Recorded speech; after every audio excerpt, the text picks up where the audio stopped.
E aí, tudo bom, pessoal? Eu sou Janina Ricardo, estrategista jurídica especializada no mercado beauty. E hoje eu quero começar essa conversa com um caso real, tá? Recebi essa informação de um cliente em potencial, um empresário do mercado beauty, atuava com a clínica de estética. Me procurou porque estava respondendo por uma ação trabalhista de aproximadamente 20 e poucos mil reais, o valor da causa. É isso mesmo, 20 e poucos mil reais. E a pessoa só tinha trabalhado 2 meses no espaço como profissional parceira. E o mais curioso de tudo isso é que a discussão que envolve esse processo não estava apenas relacionada ao contrato, ao pagamento ou à jornada de trabalho. A tese da reclamante, né, ou seja, de quem deu entrada na ação trabalhista, ela estava integralmente baseada em como ela era tratada e como a comunicação acontecia dentro da clínica. Pois é. Expressões como chamada de funcionária, horário de trabalho, folga, férias, chamada de atenção porque estava atrasada, pareciam coisas absolutamente normais dentro da rotina. E eu tenho certeza que na sua pode parecer normal também. Mas no processo, essas palavras, essas exatas palavras, viraram prova. E é aí que muitos empresários do mercado beauty se surpreendem. Porque o problema, muitas vezes, não começa no processo, minha gente. Ele começa na rotina e na comunicação. Então, há muitas clínicas que trabalham com o modelo de parceria. Isso é muito normal. Salões também. Mas a comunicação continua sendo feita como se fosse uma relação de emprego. E é extremamente perigoso. Um exemplo disso, sabe qual é? Quando a liderança fala: você é funcionária, sua folga é para dia tal, seu horário era às 9 e você se atrasou, você tem que cumprir o seu expediente, você não vai largar esse horário. Essa linguagem é o que constrói um cenário de subordinação. E no direito do trabalho, três elementos são observados para reconhecer esse vínculo. A gente tem a habitualidade, que é quando a pessoa frequenta regularmente. Nesse caso da parceria, esse requisito é relativizado. A gente tem a pessoalidade. Na parceria também existe uma certa relativização, mas a subordinação não é relativizada, tá? E a subordinação é um dos requisitos. Então, se você entrega os três sem nenhuma relativação, você tem o reconhecimento de um vínculo empregatício. E a subordinação, muitas vezes, ela aparece na forma como a comunicação acontece. Às vezes, o profissional nem é tão subordinado assim. Ele tem autonomia de horário e tudo, mas a forma como a comunicação se estabelece é o que gera o indício da subordinação. E é por isso que eu sempre digo: não basta ter contrato de parceria se a gestão continua funcionando como se fosse um CLT. Agora veja só, eu vou deixar uma coisa muito clara aqui. Quando eu falo sobre mudar a comunicação, não significa que a parceria vai se tornar uma bagunça, minha gente. O parceiro não faz o que quer, o parceiro não chega na hora que quer, o parceiro não deixa cliente esperando. Existe organização, previsibilidade e responsabilidade no formato de contratação pela lei do salão parceiro. Mas o código da comunicação precisa ser outro, tá? Eu vou dar um exemplo para vocês. Digamos assim, que ao invés de você falar: ah, você está atrasado, seu horário aqui era às 9. A comunicação precisa ser feita através de uma outra lógica, tá?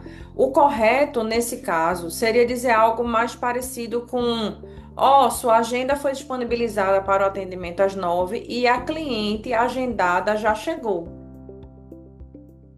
Entende a diferença? Você está atrasado, seu horário era às 9. A cliente já está aguardando. Veja a diferença. Sua agenda disponibilizada para o atendimento foi às 9, a cliente agendada já chegou. você está atrasada com a cliente. Percebe a diferença? A gente não está falando de horário de expediente, nós estamos falando de compromisso com a agenda disponibilizada e com a cliente que precisa ser atendida, que chegou ao espaço através de todo um trabalho de marketing, de gestão, e que o profissional parceiro tem como única responsabilidade entregar o serviço e estar lá dentro do horário agendado para entregar aquele serviço. Então, a forma como você fala muda completamente a lógica da relação entre o profissional parceiro e a empresa, certo? Outro exemplo muito prático e simples. Seu horário aqui na empresa é das 9 às 18. Se ele é parceiro, ele não tem horário, ele não tem expediente a cumprir e, portanto, não tem um horário de expediente. Não significa dizer que ele não tem horário, porque existem parcerias com empresas que funcionam sob agendamento de horário. A gente não está falando de fast delivery que o cliente entra a hora que quer, a gente está falando de agendamento. Então, a agenda, ela é disponibilizada para aquele cliente, né? E o profissional precisa estar lá para executar. Então, ao invés de falar seu horário de trabalho, seu expediente aqui é de 9 às 18, a gente precisa se comunicar no sentido de que a agenda disponibilizada para atendimento começa às 9 e o último atendimento é às 18. Entendem a diferença? Outro tópico que também traz muita controvérsia na forma de se comunicar com o parceiro, quando falamos sobre atrasos.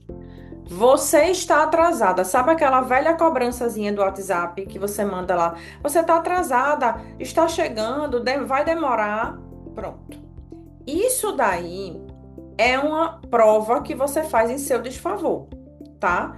Então, quando a parceira está atrasada, ao invés de você chegar e dizer, você está atrasada, você chegou atrasada, você vai dizer, a cliente que estava agendada para as 9 e o atendimento não foi iniciado no horário, ou não será iniciado no horário por conta do seu atraso ao agendamento.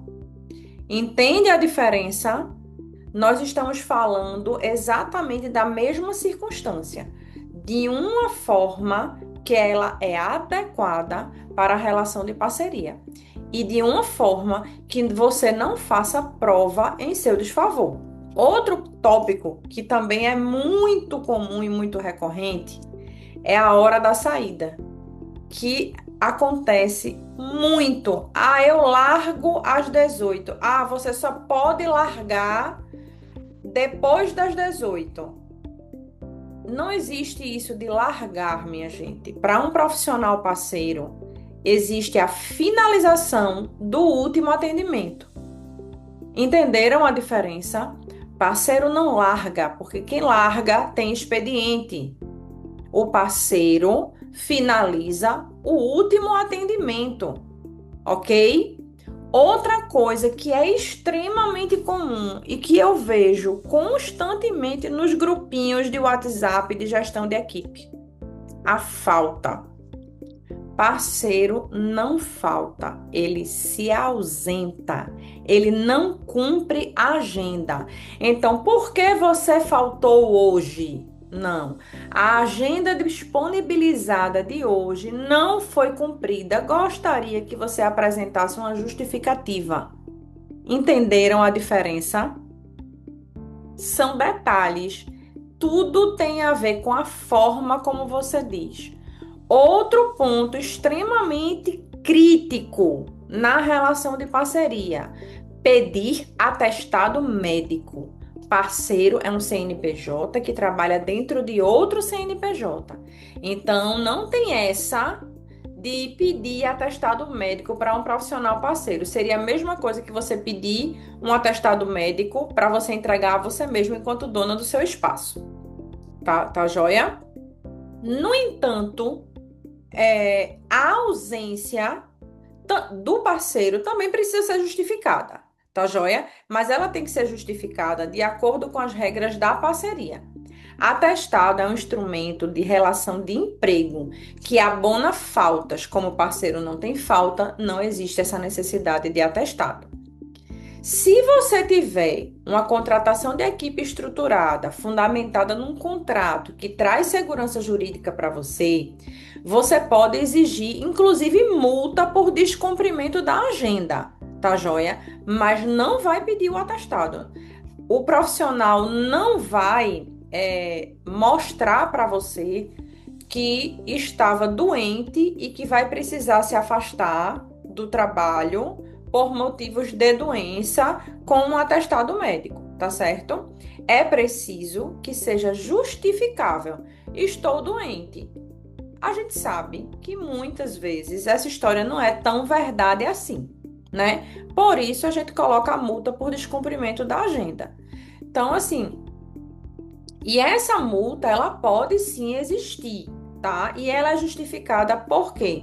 Porque houve uma agenda disponibilizada, as clientes foram agendadas, muitas vezes foram até o espaço e a ausência desse profissional gera prejuízo para a empresa, tanto financeiro quanto para a reputação. Então, é uma espécie de penalidade por descumprimento do compromisso que ela firmou com a agenda, tá? Óbvio, minha gente, que se essa profissional está doente e ela fala para você, olha, fulana, eu não vou poder ir trabalhar hoje porque eu estou doente.